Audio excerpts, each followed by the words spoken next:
Hello, everybody. Welcome back to the conversation series. I am very excited today.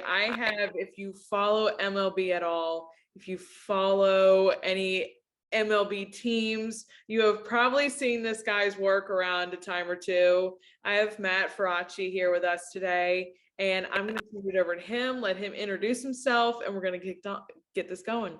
Sweet. Thanks for having me. Yeah, like she said, my name is Matt Faraci. I'm a video content creator with Major League Baseball. Been to London with them, the Dominican Republic. I've been to 4 World Series. What else? Mexico a few times. Gotten to go like basically all over the world with MLB, and it's been such an amazing experience. And yeah, that's kind of my job and what I do, but I love to outside of like work and stuff. I have 2 dogs. I'm married, and I love to work out. I love to train. I lift a lot of heavy weights, and I was a former football player, a college football player. So I try to continue with like the same somewhat of training, not as intense as I was, but stuff like that. Very nice. And before you were in MLB, you were a football player.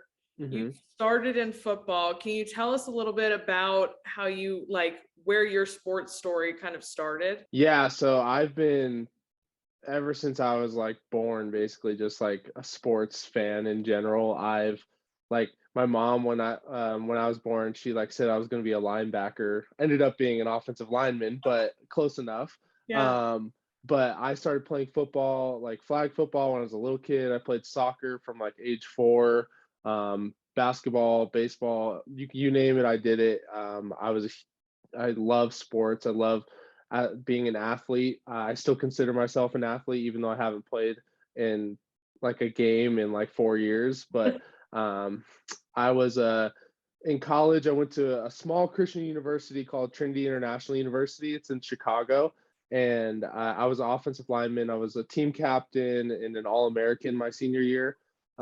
So yeah, that's kind of a little bit about like my sports journey. And I love sports. I love being around the game. I love being at events. I love just interacting with different people. And the best thing in my opinion about sports is like it just brings people from different walks of life together. And like with a football team, like what I was on, we had guys from Florida. We had one guy from Germany. We had a guy from Serbia. We had people from California, Colorado, like all over the place, and with all different types of backgrounds, with good upbringings, bad upbringings, and like we all had to mix together to form this like really cohesive group. And I think we did a fair job of that. And I love those guys, and I'm just super thankful for all those kind of experiences. And before, to start your journey off and doing videos, you started on your college football team. You started making videos there. Can you talk to us a little bit about how that kind of started for you? Yeah. So I love this story. So it was 2016. It was back when like vlogging was like starting to really take off, like Casey Neistat and like my wife Kelsey, she was like super into like the fashion vlogging and stuff like that. And she like one day we just kind of woke up and she's like, we should do a vlog. And I'm like, yeah, why not? And like we like wrote like on this like little like whiteboard that we had, like let's get famous or something like that, just like kind of stupid, but like it's like such a good memory of us. And then like that day we went out and we bought a camera, like a little Nikon point and shoot camera. And we started filming YouTube videos the next day, and we just kind of got after it. And then like few months of like making videos, I started to like we started to like vlog each other. And then I started like filming me and my teammates and like working out. And like I had this video that I put on YouTube. It was like our pre-game hype circle. Yeah. And it went super viral. I think right now it has like 4 million views or something like that. And it actually got featured on a few commercials and stuff like that. And so I at that time though, I just kind of put it up, not really thinking much about it. And then like as it grew, I was like, wow, there's really a market for social media content and like putting this stuff, like if a small NAIA university in Chicago with less than 1,000 students at it can like have this big of an impact on like sports and like kids and stuff like that, and that they like so many kids like use the chant that we did in like their hype videos and stuff like that after that. And if it can have that, like a small school like that, imagine like on a grand scale, like how much impact social media, like creative social media behind the scenes content can have. So Yeah. Yeah. And you've really, I mean, you've truly gotten to see that kind of from the very beginning. Like you were talking about, 2016 was kind of, everybody was starting on YouTube. Everybody was kind of just starting to figure out how to pick up a camera and kind of do that with your life. You were like at the very beginning of it. And I'm sure it's been so cool to kind of see the progression of it all. Because I hopped in at 2018 and there was like David Dobrik was going already. Casey Neistat was blowing up the internet. yes. So for you to be able to kind of see that, and truly from a sports perspective, like you were kind of saying, nobody was doing that. And so like it is a massive thing today for sports teams to show that kind of look. And it's truly incredible to be able to see like the progression that we've gone through. Yeah, it's actually amazing because like even when I started with like MLB, like we started out like we weren't really allowed to like shoot the games and stuff. We were only allowed to like shoot fan content, and we could shoot pregame, postgame, but we couldn't shoot like in-game. And then like it kind of like progressed, and I snuck in a few videos here and there of like in-game, and they realized like, oh, this could work. And then now like it was like there's like two of us doing like video, like creative content, like content video, like on site live content and stuff, like not using any broadcast footage. There's like two or three of us back then. And then now there's teams like the Baltimore Orioles who have like 6 videographers on their team, and they're creating phenomenal content day in and day out.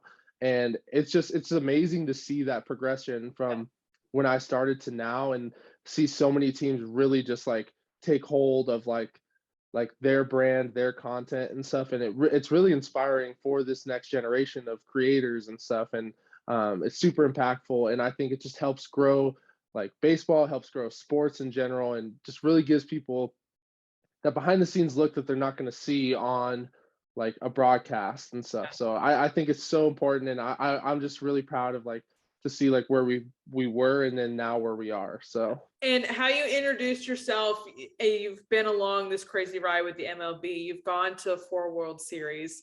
I remember at the end of last season, your World Series of legitimately you running on the field behind the mascot, carrying the flag. I mean, can you share some of like favorite stories from working with the MLB and kind of just like what, like the things you've been through? Yeah.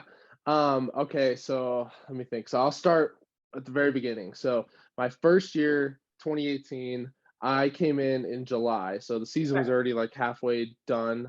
I got hired right after All-Star. And so I didn't get to experience any of that, like All-Star stuff that year. But my first project was on Roberto Clemente Day, and I went to Pittsburgh. And if you know anything about like Roberto Clemente, he played for the Pittsburgh Pirates, and like he has super big impact. He was a phenomenal man, phenomenal person, did so much in the community, and he tragically died in an airplane accident and stuff. Well, when I was there, we document like his whole family used to like go, I don't know if they still do every year. I think they did last year, but because of COVID the year before they didn't. They all come out for Roberto Clemente Day, and they like celebrate with the team. They meet like the players and stuff like that, and do different things. So I got to meet his whole entire family, and like his wife, and like it was just so impactful to me to like meet these like great people, and they're all just trying to like continue his legacy. They're trying to help inspire like kids and the next generation, and like really care for other people and stuff. So that was kind of like my first introduction. And then after that, that year was the Dodgers and Red Sox in the World Series, and that month was crazy. It was my first postseason ever. Absolutely insane. That I went from like so like where I went to a small Christian school, we had less than 1,000 students. Yeah. Like we get like at like I think the most we ever had at a game was about 2,000 fans. Yeah. And so going from like 2,000 fans Yeah. to walking on the field at Dodger Stadium and there's like 70,000 plus people just Yeah. like staring down like at you, like not directly at me, they're focused on the Yeah. players, but like at you, Yeah. is like insane. And I remember walking onto the field after the game. Okay, no, actually, I'll back up. So when it was game 3 of the World Series, Yeah. and Max Muncy, he hits a walk-off home run in the 18th inning. We were all standing there for like 3 hours, and longest day of my life, but like probably one of the most rewarding. And Yeah. so he hits the home run, and I didn't want to film like his home run. I wanted to film the dugout's reaction because I knew if something happened, it would have just been an insane reaction from them. So you get like once they knew it was over, like the whole team just sprinting onto the field, Yeah. and I come blazing through the door with all my gimbal, and I just follow them, track them around, and I remember I blacked out as soon as I kicked the door open. I don't remember a thing. Like actually, like I just remember like the moment happening, and then I'm like standing there trying to upload the content on my phone, and I'm like, what just happened? And I'm like, my hands are shaking, trying not to drop my SD cards. And I was like, I can't believe that just happened. And like it was like that moment where like dang, all the work, all the grind, it just really paid off. Yeah. And like me, like playing football, having 2 jobs, being married, in college, going through like school and like workouts and stuff like that, and then also trying to learn this skill of videography and editing, like those late nights 2-3 a.m. like working in our Mac lab on Premiere, trying to learn how to use Premiere Pro, like paid off in that moment. Yeah. And so I just remember like shaking and just like feeling just so like grateful for like where I came like in that moment and stuff. So that's kind of like my first 2 initial stories from like when I first started, like where like I just felt like so inspired and so thankful for like where I ended up. So very cool. And then you just got to, what was it, last week, your fourth year of opening day. yes, It's be a pretty cool one too. You get to see Freddie Freeman in his like first Dodgers kid in his uniform playing the Rockies. Like, what does opening day feel like? Opening day, it's honestly opening day. It's to me, it's more nerve-wracking than like the postseason, because like the postseason, you've put in all the work, and it's kind of like the end of it, and you just know like you know like you feel confident in your abilities by then. But like when it's opening day and you haven't felt that stress for like a long time, it's like there's just like a lot of things being thrown at you, and you're just trying to like keep your head above water. And like I switched to Sony this year, and so I was like learning a whole new camera system. And so that stress and like not being able to upload fast enough, and like not getting like just like the little things that like you like felt comfortable with like last year, you're not feeling as comfortable with right now, and you have to like learn the whole process over again.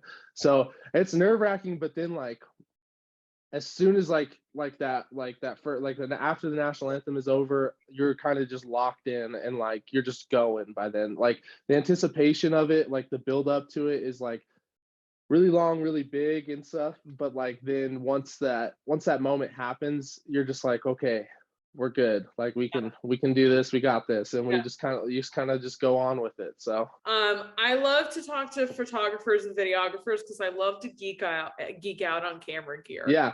So you just mentioned it, you switched to Sony. What pushed you to go to Sony? What are you using right now? What's your setup?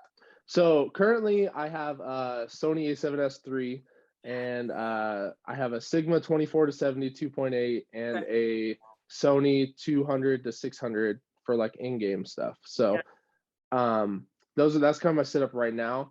Well, so my personal setup before was actually Nikon, and I used Nikon for 3 out of the 4 World Series I was in and stuff, and a lot of people are very surprised by that. But like like when I started like doing videography, I kind of just bought Nikon stuff and just kept going with it.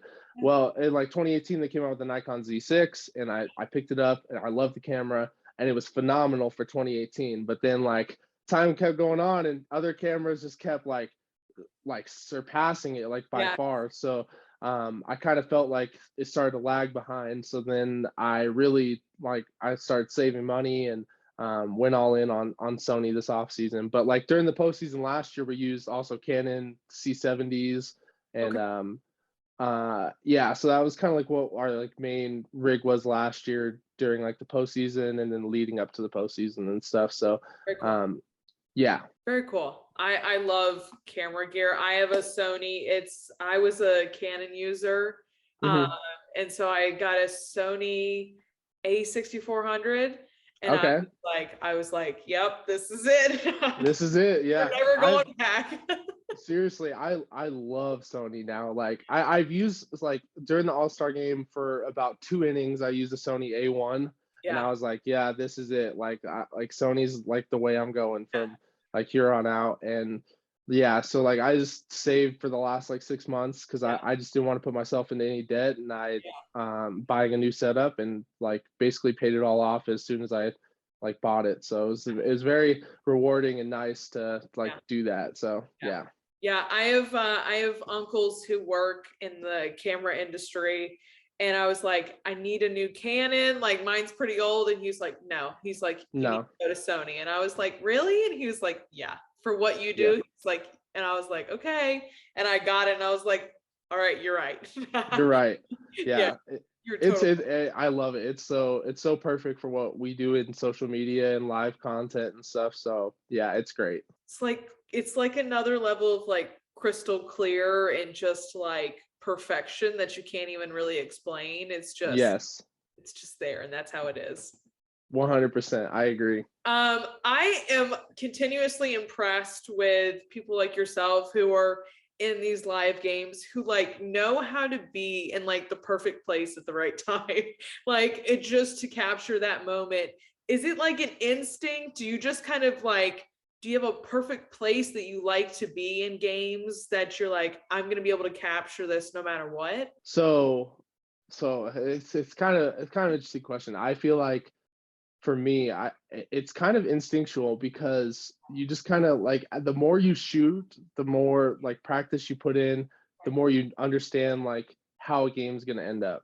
So I can kind of sense most of the time if there's going to be like a walk off or like if like a left-handed batter is up, I can kind of sense like where the ball is going to be hit if it's a ground ball. So if I'm trying to focus on the defense, I know kind of like where to place my camera.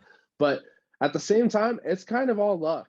Like with baseball, it's like 90% like you get lucky, like with a lot of stuff. Like if you're off the batter, if you're not filming him, there's been so many times where I've like wanted to like film like a defensive highlight. Like last year Bryce Harper was in right field and like at Coors, and so like I was focused on him trying to get like a diving catch, and then I think it was I don't remember who it was, someone from the Rockies hits a home run right then, and it's like, dang, like that sucks, but like it's just kind of the risk you take. And like baseball is like really, in order to get like the shot, like you have to be willing to risk like missing another one. And so it's kind of like depends on like what your risk to reward ratio is and like what you think is like more important in that moment.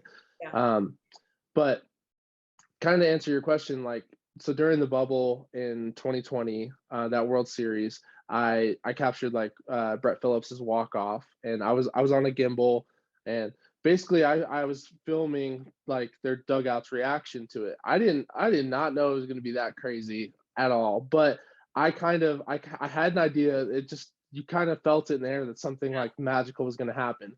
So I like positioned myself on their side, third base dugout, and just kind of waited for something to happen. And I just kept every like, I probably have like 30 clips of me just like pressing record, and it's like nothing happened.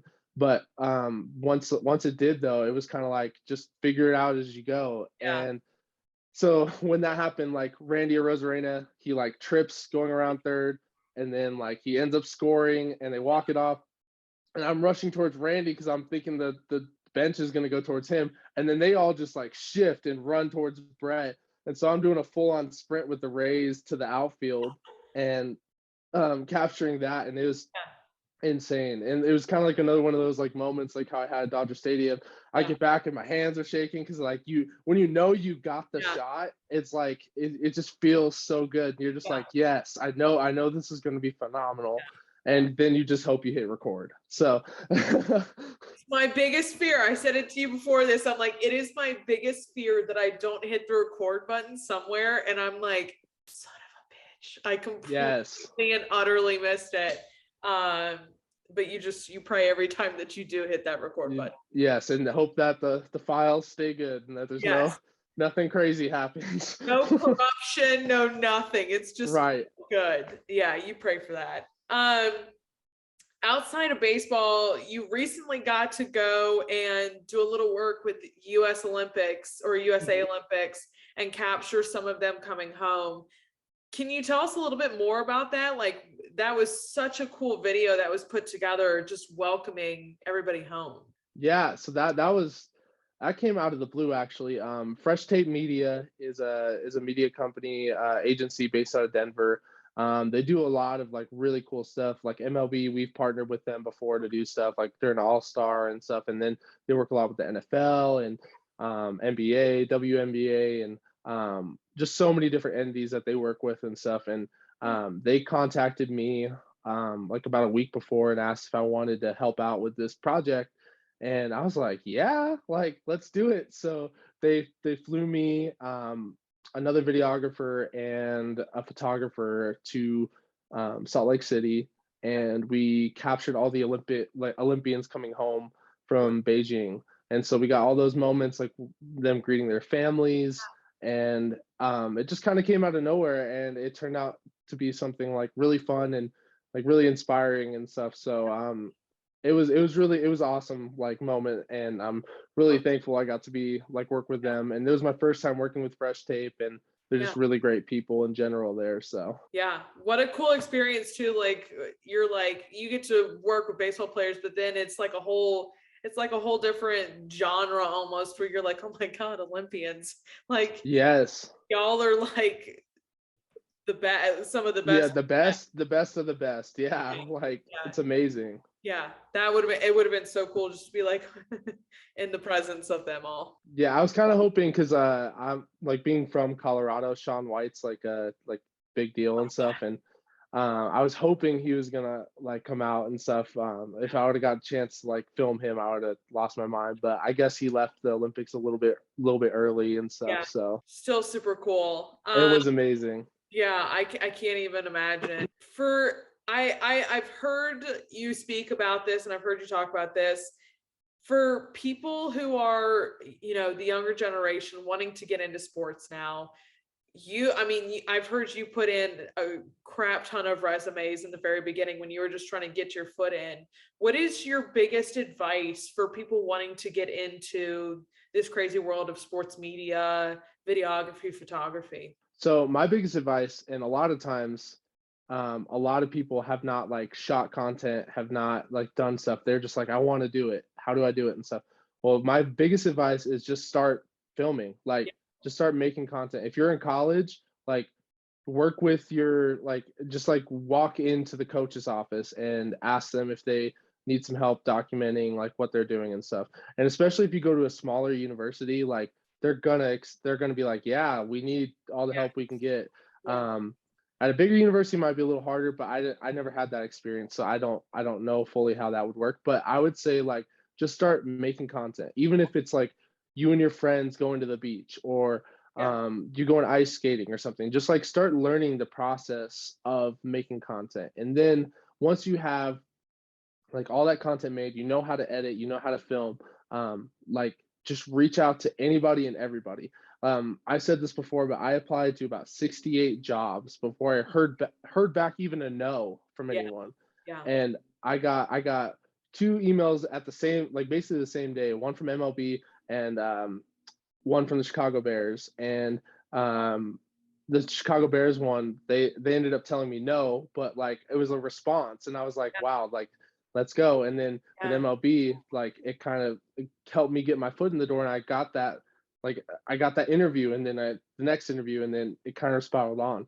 But it took me, like I started like sending out applications in March of 2018, and it took all the way to July for me to get hired. And I applied to about 67, I think it was 67 jobs on the dot. And like it's just a long process, and you have to believe that like it's gonna work out in the end. And like a lot of those jobs weren't even like, they were like internships. They weren't even like anything like that were like good pay or anything. Like they were like very entry level, and like I still couldn't even get that. You just have to trust that like the right opportunity is going to open up for you in due time.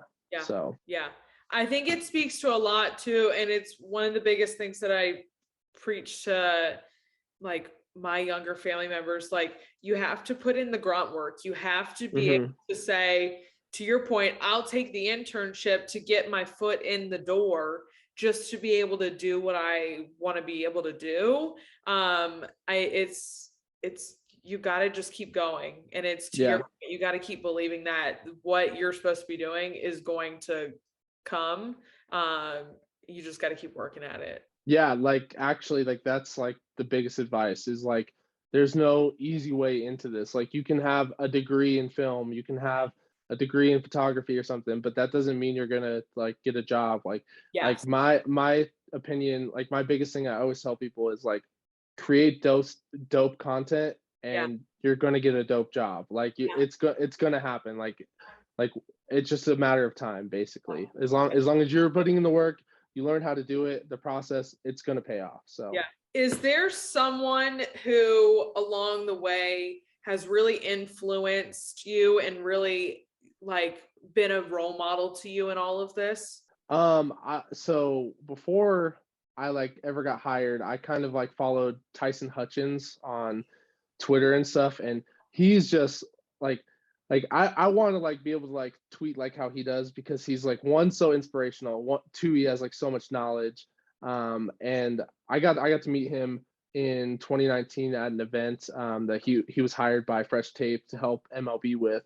But he like his tweets and like inspiration and like what the content that he was making with BYU at the time, like it really like inspired me. And so like just like how good of a person he is, and like so he's kind of one. And then currently now, like basically all the people I work with are like super inspirational. So like Matthew Fosnacht, Campbell Dunn, Pete Gottschalk, Crystal Megan, like my boss, my old boss Casey Evans, Lucas Stevenson, Jacob Nesbitt. They're just all like super inspirational people who all just have vast different backgrounds. Like Pete, he was at Georgia, and he like created content for their football team and stuff. And Matt Fosnacht, he was at like a smaller university, kind of like how I was, and we have similar stories in like how we just started. We had like different plans for our lives, and then we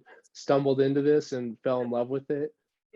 So like just people like that who are just like super inspirational, hardworking, and like just so creative with what they do, is just like super, like those people like influence me every day, and I'm just super thankful for them. I love getting to follow all of you guys, because it truly is, to your point, like you guys will share each other's videos on your Instagram stories, and really like it is just a big love of each other's work that you guys just reshare and make sure that everybody is like, you point everybody out, which is so fantastic with each other. I always felt like in this creative space that like so much good work, it's like the people who actually create it don't get the credit for it.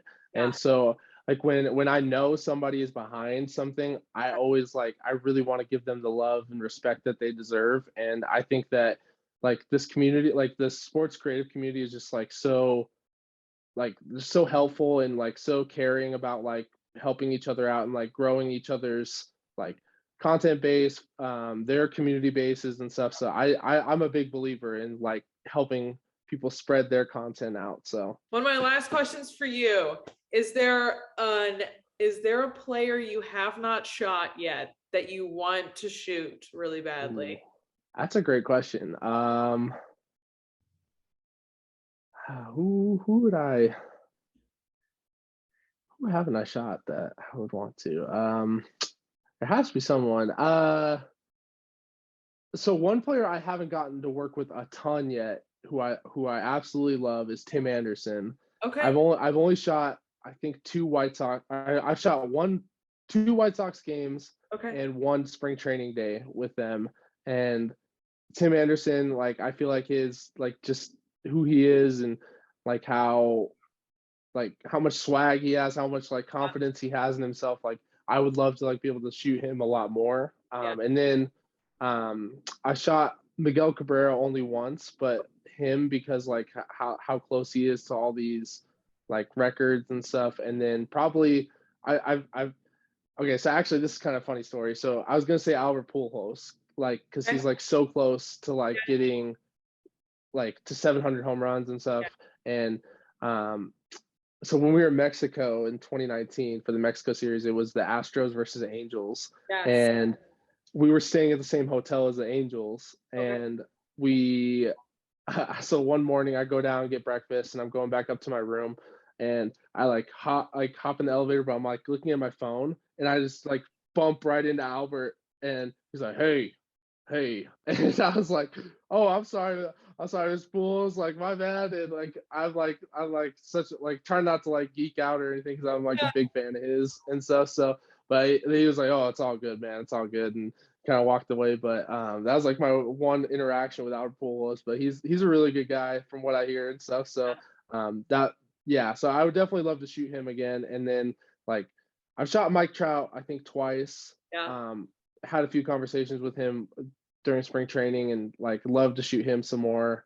But yeah. My last question for you is just what inspires you? Ooh, that's a great question.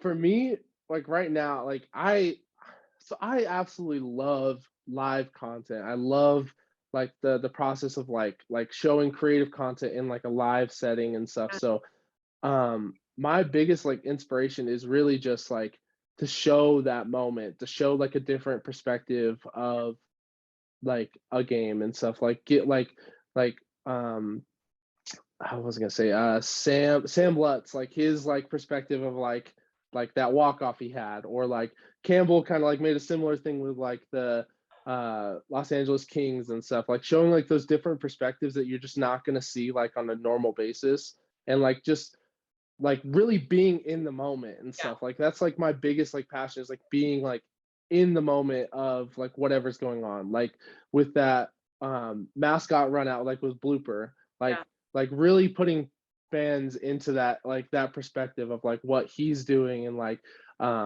just, I don't know, like my biggest inspiration is just like being in the moment, documenting the moment and getting like that shot and stuff. That's like my number one thing that really inspires me as a creative. So I think that's what's been kind of cool about TikTok coming around, is it's really opened the doors for a lot of people to kind of just like, what is that? Can you show that really quickly? Like it's just that fresh perspective that everybody's kind of love to hop on that train and show that. So it's always fun as a viewer like myself to just kind of see, because then you, once again, you get a different perspective. You get to hop into the world just a little bit more. So I love getting to see. I'm such a sports nerd that I'm like, I love to see all of it. Just to take it all in. Yeah, I think like TikTok is like, I mean, it's like the present, but it's also like the future. Like that user generated content is like what connects with like my generation. I'm like right on the edge from like millennial to like Gen Z. So like I identify more with Gen Z. And so like our generation is like really like about that like user generated like real world perspective. And then like even the generation after that is like just so much about authenticity. And I think that TikTok is really just that authentic platform that other ones just are hard, like struggling to find. So agree. It's one thing to kind of do like an Instagram story where it's just kind of like that one thing. but it's Mhm. another when you can put like a full TikTok together and kind of do like, how can you show a different spurts and things like that. That just really, it changes how you see things and how you view content. It's super cool. Yeah, I agree 100%. TikTok is it's my favorite social media platform by far. So Mine, and I spend way too much time on it that I'm always way too afraid, much. way too much time. I'm afraid to go look and see how many hours I've spent on TikTok. Yeah, I try to avoid looking at that because I Yeah. screen report. So It's always the end of the week. You're like, oh, it was up this amount. And I'm like, yep, I have a feeling I know what I was doing. yep, exactly. Yeah. Matt, I appreciate you coming on here so much. I cannot wait to see the rest of this season and the content you create. It's going to be a good MLB season, so I'm excited. Yeah, I just thank you for having me on, and I think these conversations and what you're doing is like very important. And I think that just keep going with it, and you're really going to inspire so many people with like with this type of content. And yeah, so thank you so much for having me on. Yeah, thank you so much. I really appreciate that. And you guys, if you do not follow Matt, all of his stuff is going to be linked down below, so you can just go take in the baseball sports fest that happens on his social media. And as always, I will see you guys back here next time. Bye, y'all.